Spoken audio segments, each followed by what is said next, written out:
తెలుగు పత్రికలు ఎవ్వరు రాయాలి, ఒక నమస్తే తెలంగాణ ఒకటి రాసింది. అయితే ఇంగ్లీష్ పత్రికలు రాసినాయి. ద ఎకనామిక్ టైమ్స్ అనేటువంటి పత్రిక కూడా ఇందులో రాసింది. ఇగో Telangana CM and former PCC chief president Revanth Reddy కూడా ఇందులో ఉన్నాడు. ఏది ఈ చార్జ్ షీట్లో ఆయన పేరును పొందుపరిచారని చెప్పేసి ఎకనామిక్ టైమ్స్ రాసింది. దాంతోపాటు ఇంకొకటి ట్రిబ్యూన్ అనేటువంటి ద ఫేమస్ వెబ్సైట్ కూడా, పాపులర్ వెబ్సైట్, నేషనల్ వెబ్సైట్ కూడా ఇది కూడా రాయడం జరిగింది. రేవంత్ రెడ్డి పేరుని ఇందులో ప్రస్తావించారు అని చెప్పేసి రాయడం జరిగింది. సో మొత్తానికైతే ఇది ఎటు పోతుంది, అది ఏ రకంగా ఉండబోతుందని మాత్రం చూడాల్సినటువంటి అవసరం ఉంది. ఇందులో వీళ్ళు కూడా రాయడం జరిగింది. ఈడీ చార్జ్ షీట్లో రేవంత్ తెలంగాణ సీఎం పేరు ప్రస్తావించిన ఈడీ 2019 లోక్సభ ఎన్నికలప్పుడు పిసిసి నాయకుడి హోదాలో విరాళాల కోసం ఒత్తిడి. ఆయనతో పాటు అహ్మద్ పటేల్, పవన్ బన్సాల్ పేర్లను కూడా అందులో వచ్చినాయి. యంగ్ ఇండియన్కు డొనేషన్లు ఇస్తేనే టికెట్లు, పదవులు, నేతలకు ఆశ చూపారు. సోనియా రాహుల్ది ఆర్థిక నేరమే అని చెప్పేసి నేషనల్ హెరాల్డ్ కేసులో ఎన్ఫోర్స్మెంట్ డైరెక్టరేట్ నిన్న ఛార్జ్ షీట్ దాఖలు చేసింది. ఆ ఛార్జ్ షీట్ సందర్భంగా చేసినటువంటి వ్యాఖ్యలు, ఏజేఎల్ నుంచి 2000 కోట్ల ఆస్తుల స్వాధీనానికి కుట్ర పన్నినటువంటి యంగ్ ఇండియన్ ప్రైవేట్ లిమిటెడ్ 90 కోట్ల రూపాయలు అప్పిచ్చి ఏజేఎల్ అనేటువంటి సంస్థకి 2000 కోట్ల రూపాయల విలువైనటువంటి ఆస్తులను అప్పచెప్పుకోవడం, గుంజుకునేటువంటి ప్రయత్నానికి చేసిరనమాట. 90 కోట్లు అప్పిస్తే దానికి మిత్యాది కలుపుకుంటే 100 కోట్లు అయితే అనుకుందాం, లేకపోతే ఇంకో 5-10 కోట్లు అటు ఇటు అయితే అనుకుందాం. ఏజేఎల్ సంస్థ మీద సర్వ హక్కులు ఉన్నాయని చెప్పేసి ఈ యంగ్ ఇండియన్ అనేటువంటి కంపెనీకి ఆ హక్కులను రాసేస్తారు. ఈ కంపెనీ ఎవరిది? రాహుల్ గాంధీ, సోనియా గాంధీ. 90% షేర్లు వాళ్ళ పేర్ల మీదనే ఉన్నాయి. పోనీ 90 కోట్ల వరకే తీసుకుంటారా అంటే కాదు. ఈ సంస్థ మొత్తం వాల్యూ 2000 కోట్లు, 2000 కోట్లు ఉన్నది. 90 కోట్లు అప్పిచ్చి 2000 కోట్లకు ఎకనామం పెట్టేటువంటి ప్రయత్నాలు చేసిరనమాట వీళ్ళు. ఆల్రెడీ తీసుకున్నారు కొంత, అందుకనే ఇది కేసు అయింది. ఆ కేసులో మన రేవంత్ రెడ్డి గారు కూడా ఈ యంగ్ ఇండియన్ అనేటువంటి కంపెనీ ఏదైతే ఉందో, ఏదైతే ఏజేఎల్ని స్వాధీనం చేసుకున్నటువంటి కంపెనీ ఏదైతే ఉందో, ఆ కంపెనీకి మీకు పదవులు ఇస్తాము, మీకు టికెట్లు ఇస్తామని చెప్పేసి కొంతమంది నాయకుల నుంచి ఆ యంగ్ ఇండియన్ అనేటువంటి కంపెనీకి విరాళాలు ఇప్పించిర్రు, బలవంతం చేసి, ఒత్తిడి చేసి అనేది ఈడీ ఆరోపిస్తున్నటువంటి ప్రధానమైనటువంటి ఆరోపణలు మిత్రులారా. ఇగో ఏజేఎల్ నుంచి 2000 కోట్ల ఆస్తుల స్వాధీనానికి కుట్ర పన్నినటువంటి యంగ్ ఇండియన్ ప్రైవేట్ లిమిటెడ్. ఆ సంస్థలో సోనియా రాహుల్ది 76% షేర్లు. యంగ్ ఇండియన్కు విరాళాలు ఇవ్వాలంటూ ఒత్తిడి. దివంగత నేత అహ్మద్ పటేల్, నాటి PCC chief Revanth Reddy, party నేత పవన్ బన్సాల్ వసూలు చేపట్టినట్టు ఆరోపణలు. విరాళాలు ఇస్తేనే పొలిటికల్ కెరియర్కు ఉపకరిస్తుందంటూ కాంగ్రెస్ నాయకులు ఆశ చూపారని చెప్పేసి ఈడీ అభియోగం చెప్పింది. ఇవ్వకపోతే రాజకీయ భవిష్యత్తు ఉండబోదానేమోనని ఆందోళనలు లక్షల్లో పలువురు నేతలు డొనేషన్లు ఇచ్చిర్రు. హామీ నిలబెట్టుకోకపోవడంతో డబ్బులు వాపస్ ఇవ్వాలంటూ సోనియా గాంధీకి కొందరు లేఖలు రాశారు. ఈడీ ఛార్జ్ షీట్లో ఏం పేర్కొన్నదో ఇక్కడ చూడండి. యంగ్ ఇండియన్కు డొనేషన్ ఇవ్వాలని హిమాచల్ ప్రదేశ్కు చెందినటువంటి కాంగ్రెస్ నేత రాజీవ్ గంభీర్కు 2019లో ముఖ్య నేతలు ఒత్తిడి తెచ్చారు. ఏఐసిసి కార్యాలయంలో చోటు కల్పించడంతో పాటు మండి లోక్సభ స్థానం నుంచి ఆయన అల్లుడికి టికెట్ ఇస్తామని కాంగ్రెస్ నాయకులు ఆశ చూపారు. దీంతో ఆయన లక్షల్లో సమర్పించుకున్నారు. అయితే తనకిచ్చిన హామీలను నెరవేర్చకపోవడంతో డబ్బులు వాపస్ ఇవ్వాలని ఆయన ఏకంగా సోనియా గాంధీకి లేఖ రాశారు.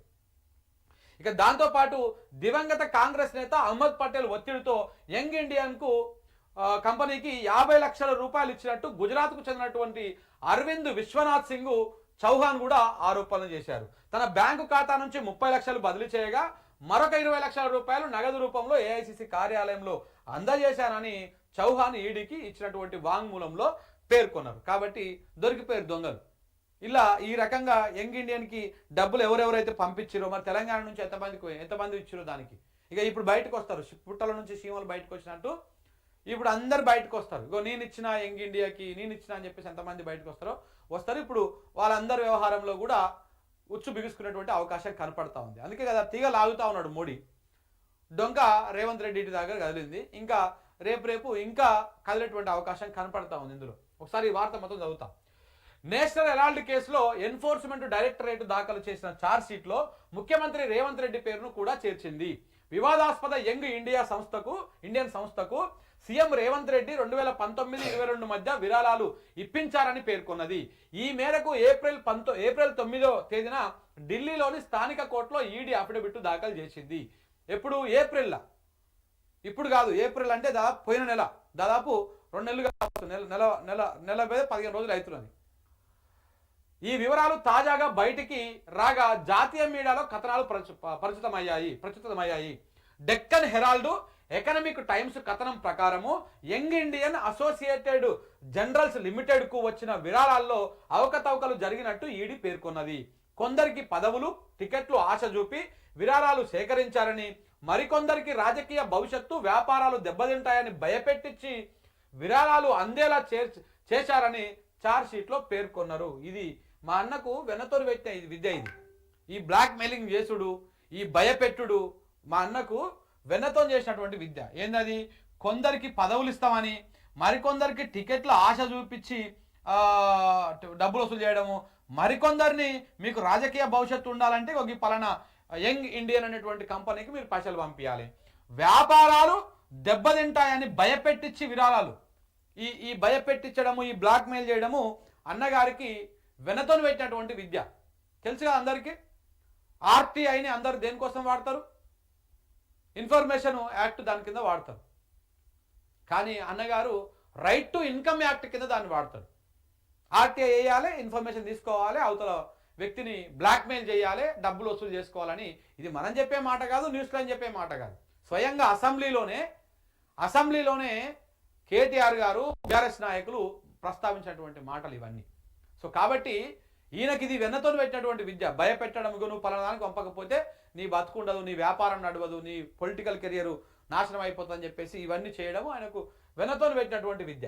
సో కాబట్టి అట్లా భయపెట్టించి ఈ రెండు సంస్థలకు, అయితే ఏజేఎల్కి కానీ లేకపోతే యంగ్ ఇండియన్ అనేటువంటి సంస్థలకు డబ్బులు విరాళాల రూపంలో ఇచ్చారనమాట. పార్టీకి ఫండ్ ఇస్తారు కదా, ఆ ఫండ్ రూపంలో ఇచ్చారు. అయితే ఈ ఛార్జ్షీట్ను కోర్టు ఇంకా పరిగణలోకి తీసుకోవాల్సి ఉన్నది. పిఎంఎల్ఏ కింద ఈడీ నమోదు చేసిన ఈ కేసులో మొదటి ముద్దాయి A1 కాంగ్రెస్ పార్టీ మాజీ అధ్యక్షురాలు, రాజ్యసభ సభ్యురాలు సోనియా గాంధీ పేరును, రెండవ ముద్దాయిగా అంటే A2గా రాహుల్ గాంధీ పేరును ఈడీ పేర్కొన్నది. వీరితో పాటు మరొక 5గురి పేర్లను నిందితులుగా ఈడీ చేర్చింది. నేషనల్ హెరాల్డ్ నుంచి 2000 కోట్ల ఆస్తులను చట్టవిరుద్ధంగా స్వాధీనం చేసుకునేందుకు సోనియా గాంధీ, రాహుల్ గాంధీకి మెజారిటీ షేర్లు ఉన్నటువంటి యంగ్ ఇండియన్ ప్రైవేట్ లిమిటెడ్ కుట్ర పన్నినట్టు ఈడీ ఆరోపించింది. ఇందుకోసము పలువురు కాంగ్రెస్ నేతలు విరాళాలు సేకరించినట్టు తెలిపినది. ఇక యంగ్ ఇండియన్ కోసము విరాళాలు ఇవ్వాలని కోరిన వారిలో సీఎం, మాజీ పిసిసి అధ్యక్షుడు రేవంత్ రెడ్డి గారి పేరు కూడా ఉండడము ఇందులో గమనార్హం. ఇగో రేవంత్ రెడ్డి, దివంగత నేత అహ్మద్ పటేల్, పవన్ బన్సాల్ పేర్లు కూడా ఉన్నాయి. 2018, 19, 2019-20 ఆర్థిక సంవత్సరంలో యంగ్ ఇండియన్ సంస్థకు వరుసగా 6.9 కోట్ల రూపాయలు, 5.05 కోట్ల రూపాయల మేర విరాళాలు వచ్చినట్టు ఈడీ గుర్తించింది. ఈ డబ్బును ఆ సంస్థ 2011-12 ఆర్థిక సంవత్సరానికి చెందినటువంటి ఆదాయ పన్ను పెండింగ్ బిల్లులను చెల్లించేందుకు వినియోగించినట్టు ఈడీ పేర్కొన్నది. ఏదైతే ఫండింగ్ రూపంలో డబ్బులు వచ్చినాయో, ఈ 6.90 కోట్ల రూపాయలు, ఇక్కడ 5.05 కోట్ల రూపాయలు, ఈ డబ్బులని 2011-12లో ఆదాయ పన్ను బాకీ ఏదైతే ఉందో ఆ బాకీ కింద కట్టినట్టు కూడా అందులో ఈడీ పేర్కొన్నది. అయితే దర్యాప్తు సంస్థ ఛార్జ్షీట్లో వీరెవరిని నిందితులుగా పేర్కొనలేదు. మరోవైపు ఛార్జ్షీట్లో పేరు రావడం పైన రేవంత్ రెడ్డి నుంచి కానీ, బన్సల్ నుంచి కానీ ఇప్పటి వరకు ఎలాంటి స్పందన రాలేదని కూడా డెక్కన్ హెరాల్డ్ అనేటువంటి పత్రికలో పేర్కొన్నారన్నమాట. సో కాబట్టి ఇప్పుడే ఎందుకు మాట్లాడతారో వస్తుంది కదా, మెల్లగా రెస్పాండ్ అవుతారు. ఇప్పుడే కదా చర్చ అయింది, ఇప్పుడే కదా స్టార్ట్ చేసింది. నాకు తెలిసి తెలుగు మీడియా మొత్తంలో మన న్యూస్ లైన్ తప్ప ఈ టాపిక్ని తీసుకున్నది ఎవరు లేరు.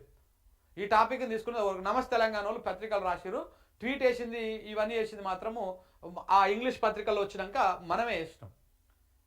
కానీ ఇక ఇప్పుడు మెల్లగా రాజుకొని అసలు ఇందులో ఈయన పేరు ఉన్నది కదా అని చెప్పేసి మాట్లాడేటువంటి వ్యవహారం ఉంటుంది. యంగ్ ఇండియన్ సంస్థకు విరాళాలు ఇచ్చేలా కాంగ్రెస్ నేతలపైన సీనియర్లు ఒత్తిడి తెచ్చినట్టు తమ దర్యాప్తులో తేలిందని ఈడీ పేర్కొన్నది.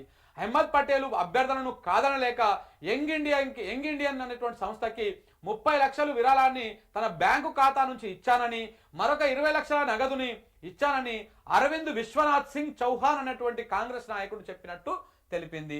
అహ్మద్ పటేల్ తనకు ఏఐసిసి కార్యాలయంలో పోస్టింగ్ ఇప్పిస్తానని, 2019 లోక్సభ ఎన్నికల్లో తన అల్లుడికి హిమాచల్ ప్రదేశ్లోని మండీ టికెట్ ఇప్పిస్తామని హామీ ఇచ్చి యంగ్ ఇండియన్కు విరాళాలు తీసుకున్నారని రాజీవ్ గంభీర్ అనేటువంటి నాయకుడు వాంగ్మూలం ఇచ్చినట్టు కూడా ఈడీ తెలిపింది. ఇక అయితే తనకు ఇచ్చిన హామీలు నెరవేర్చకపోవడంతో తన డబ్బులు వెనక్కి ఇవ్వాలంటూ గంభీర్ కాంగ్రెస్ అగ్రనేత సోనియా గాంధీకి కూడా లేఖ రాసినట్టు ఈడీ తన ఛార్జ్ షీట్లో పేర్కొనడం జరిగింది. A1గా సోనియా, A2గా రాహుల్ గాంధీ. ఈ కేసులో భాగంగా 2023 నవంబర్లో ఢిల్లీ, ముంబై, లక్నోలోని ఏ జైలుకు చెందినటువంటి 751.9 కోట్ల మేర విలువైనటువంటి ఆస్తులను ఈడీ స్వాధీనం చేసుకున్నది. ఈ కేసులో ఇప్పటికే ఛార్జ్ షీట్ను దాఖలు చేసిన ఈడీ అందులో A1గా సోనియాను, A2గా రాహుల్ గాంధీని పేర్కొన్నది.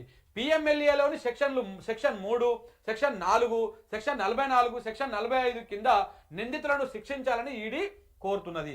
ఈ సెక్షన్ల కింద నేరం రుజువైతే 10 ఏళ్ల వరకు జైలు శిక్ష పడుతుందని న్యాయ నిపుణులు చెప్తా ఉన్నారన్నమాట. ఇది జరిగినటువంటి వ్యవహారము.